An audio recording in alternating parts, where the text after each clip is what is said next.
سمعتي مخاوف العمليه؟ انا سمعت انه اسناني هتقع، عظمي هيكسر. ما سمعتيش عن مضاعفاتها؟ الناس كلها بتخاف منها. ايه بقى؟ 3 حاجات دايما بنخاف منهم: التسريب والنباتات والنزيف. كانت تفتكري دول كده حجمهم قد ايه في عمليه اول مره؟ لا يتعدوا النص في المية. مش نسبة ان هم يحصلوا مش كبيرة اصلا. مش كبيره.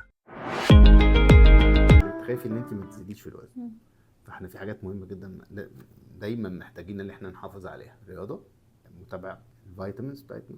في 5 حاجات وحشه جدا ما بحبش ان احنا انت حافظاها دايما نقولها: بيبسي او ما شابه عشان هيوسع المعده، صودا اي صودا، شوكولات، ايس كريم، سويتس عموما يعني، والشيبسي او اي حاجه من هذا الشكل يعني. واخر واحده بقى اللي ما بحبهاش دايما ايه؟ اللب.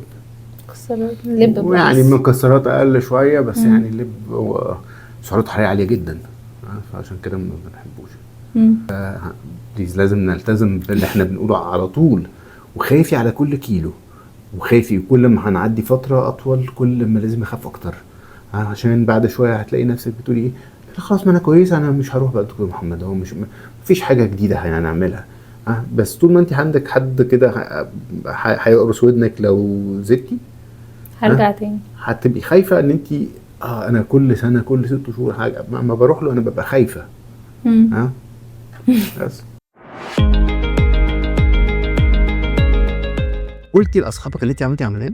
الاول ما كنت حاسه ان المفروض ما اقولش لحد، وان حاجه مكسوفه منها قوي في الاول، خصوصا ما اعرفش يعني حتى من فتره التكميم كان بالنسبه لي دي حاجه انا مكسوفه منها قوي ومش عايزه حد ليه؟ عشان انت مش عارفه يبقى عندك اراده؟ يعني حسيت انها ممكن تتبص عليها كده ومحدش شايفها من العوامل النفسيه اللي بتخلي الحد يضطر يعمل حاجه زي كده. طب ليه ما بتقوليش ان انا زي اي بني ادم عنده مرض في الدنيا؟ انا عندي سكر، انت عندك سمنه، فلان عنده ضغط، ده علاج وده علاج وده علاج، وده شيء طبيعي. ما هو بالظبط. ليه نخاف من ده يعني؟ او ليه نحرج؟ ما انت بتاكلي ممكن يبقى نص اللي واحد جنبك بياكله بس هو ما بيتخنش وانت بتتخني. فرق الحرق طبعا. ايوه. فهو انت ليكي سيت بوينت وهو ليه سيت بوينت، فهو ربنا خلقك بتخني بسهوله جدا وواحد عادي زي وانا بقى. انت بتاكلي سكريات كتيره وما ما بيحصلكيش سكر، وانا باكل سكريات قد كده اهو بيجي لي سكر. هو ده اللي احنا لازم ما نفكرش فيه. احنا بنتعالج عشان نتعالج عشان صحتنا في الاخر. صح.